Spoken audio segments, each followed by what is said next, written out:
Welcome again to our place. We're back in place in our yeshiva. I was thinking about the world as it is today, where people are not able to travel. And many people are upset. They can't travel anymore, they can't fly anywhere, they're missing things. And I said, no big loss at all. And I think that traveling, at least the way we were doing it, or many people were doing it until this point, is absolutely pointless. Yes, coming from me, it might be a little bit of a surprise to you, but I think it's absolutely pointless. The reason is that before, when the world was a little, should I say bigger place, not smaller place, bigger place, when people did not travel so much, and I still remember that as a young person, that going somewhere was really a big deal. People would plan it very well, they would look forward to go. If it was even let's say going from Israel to the United States, it was a big deal. And many times when they went on a trip, when they went traveling, they came back and they had something they took with the trip that changed their lives, changed their perspective, made them a little bit different. As we traveled more and more and more, going places was just like to say, okay, I've been there. My aunt said to me, you know, from one of my cousins, you know where he went? He went to Antarctica. They saw glaciers, and he really made it like before they closed the gates and coming back to Israel. I said, okay. So he went to Antarctica. He saw glaciers. Now what? The same donkey as it was beforehand. What effect going to Antarctica and seeing glaciers had on him? Absolutely nothing. Just to say I went there. Well, what's the point of going there? To see the glacier? If it's all about seeing, hey, get yourself a 48-inch TV, or 56-inch TV, or 72-inch TV. Sit there in the comfort of your house with a cold one in your hand. If you're going to, watch a documentary on the Sahara with a cold beer, or have yourself a bourbon if you're going to Alaska, and the comfort of your house, and you're also seeing things. What's the difference between seeing it in person and saying, oh, this doesn't make any difference to you? Does it change you? You're going and coming back the same person that you were, just so you say, I was there. And that is absolutely pointless. It's a waste of time. It's a waste of money. Sit at home and watch a movie. If it's all about watching, but we're talking about the experience. The Jewish way of traveling and dealing with situations is completely different. We know that when we see a mountain that is spectacular, let's say you see the Rocky Mountains, you see Mount Everest, or you see the Grand Teton in Wyoming, and all the things like you see the Grand Canyon, or you see Niagara Falls. The Jewish approach for that is you have to make a bracha, you have to make a blessing. Oseh Maaseh Bereshit. If you saw something so natural, so awesome, so magnificent, as it was in the 6 days of creation, you have to make a bracha. The bracha means that you are allowing an internal process, what we call hitpa'alut, being really amazed by it.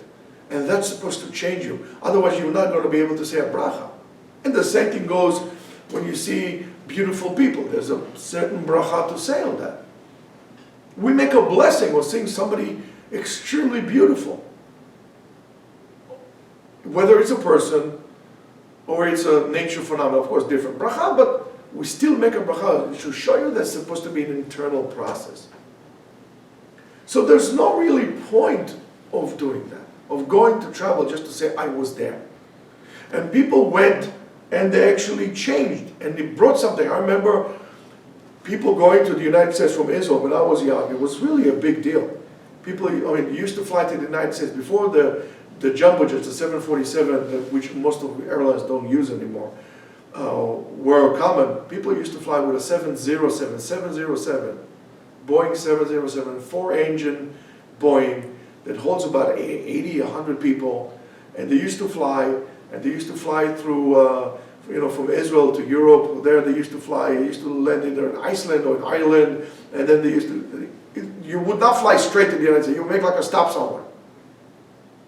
And they will come back, and they will like, wow, that was amazing, because they took a long time to plan for it and expected for that, and it really made a difference. I met years ago, I don't know, I'm talking about maybe 40 years ago, I met this guy in Israel, in Yerushalayim.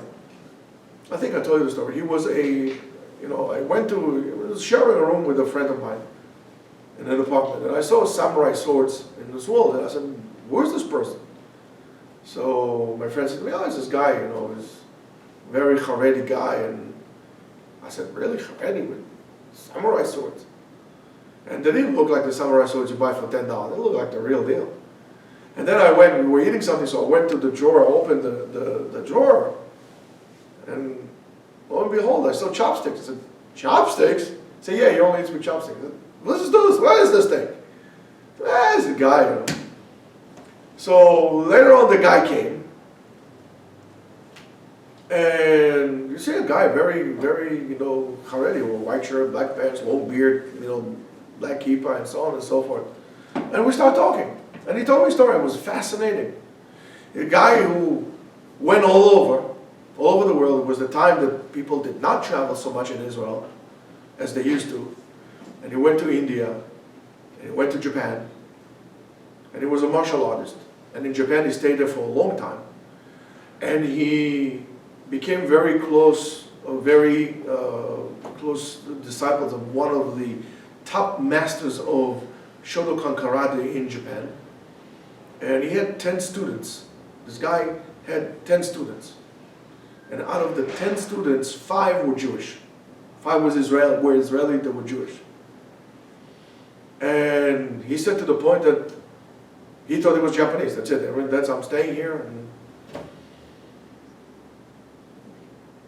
that's how he lived his life. And one day, when they were learning, basically the master said, okay, the 5 Jews stay here, and the 5 Japanese come with me. And they were very upset. And later on, they went to the sensei. They say, Sensei, no, ma'inyan. So he said, beyond this point, I taught you everything I know about karate, about martial arts. Beyond this point is now how to live your life as a Jew, as a Japanese. I'm sorry. It has to do with the Japanese history, with the Japanese way of life, and so on and so forth. I cannot teach you that. If you want to know further for this point, I don't have the tools to teach you. You'll have to go back to your country, ask your people about that. That's where martial arts merges into something else. I don't know what to teach you. I don't know anything about Judaism. So out of the 5 people that went, 4 became religious. 1 did not. 4 became religious. So, and he said, and all of a sudden it hit him. He says, all the events that I was going through, one place to another, he went to India, I went to here, went to here, was to bring me up to this place to basically come home to Judaism. Today, people go to India like there's nothing. They just go because it's the thing to go. Or Israelis go to South America because it's the thing to do. And they go back, and they go there, and they come back, and they're the same people as they were before. But to that matter, by the way, you don't have to go overseas. You don't have to go to Antarctica. You don't have to have a sled of dogs going in Alaska because that's the thing to do. For that, you simply need to look around you. To start appreciating and internalizing everything that's going on. So you ask me, do I feel bad that I can't travel? To a certain extent, yes. Because I would like to see, like for example, when I went with my wife to the Southwest, went to New Mexico, we went to Arizona, and we went to 2 different places at 2 different times. And I had a greater connection to New Mexico than I had to Arizona. And certain things changed with me. I allowed this to penetrate. It wasn't because I wanted to go and see more than I wanted to go and experience. So if you're just traveling because you want to travel to say, check, don't. It's a waste of your time. If you want to experience, well, you don't have to go far to experience. Allow things to penetrate deep inside of you anywhere you go. Look at a tree, appreciate the tree. Look at birds. That staying at home for this, whatever, 3 months that we were home, 4 months that we were home, allowed me to even look deeper into those things. I, for example, can tell you what are the species of the birds in my garden and how different species come throughout this time, and it was fascinating. All kind of different things like that. You don't need to travel, so therefore traveling will be a waste of time if you just go as an experience. That's when you go on vacation and people spend their times in hotels, and all it is to go from one spot to another, or to go from one shop to do shopping, window shopping. It's a waste. If you're going to go window shopping and to actually, not to buy, but to see the different things in the stores, that's something else. It's a totally different level of interaction with your surrounding. And they will teach you not to take anything for granted. So I would suggest to you and recommend to you to do this now. You don't need to go far. You don't need to go to the Grand Canyon. It's beautiful there. But you can go here. Go to a pond. Go somewhere local. Look around. Allow this internal process. Allow your neshama to be mitpael. Hitpael is to be moved by something else. Mishon hitpael. That something else, like in grammar, that something else had the pe'ula on you, and that caused you a moving. Hitpa'alut, so therefore I exposed myself for something external, that moves something internally from it, and that put me in a certain direction. And that's what I would ask you to do, to simply become better people, a better experience. Don't forget, Judaism is an internal religion, it's not an external religion. And that's why we have brachot for sight, because it's supposed to touch our neshama, not just like I was there. So let's start to do so. Maybe that will also give a little bit different meaning to us, so you don't feel like you like it so much. Have a wonderful day.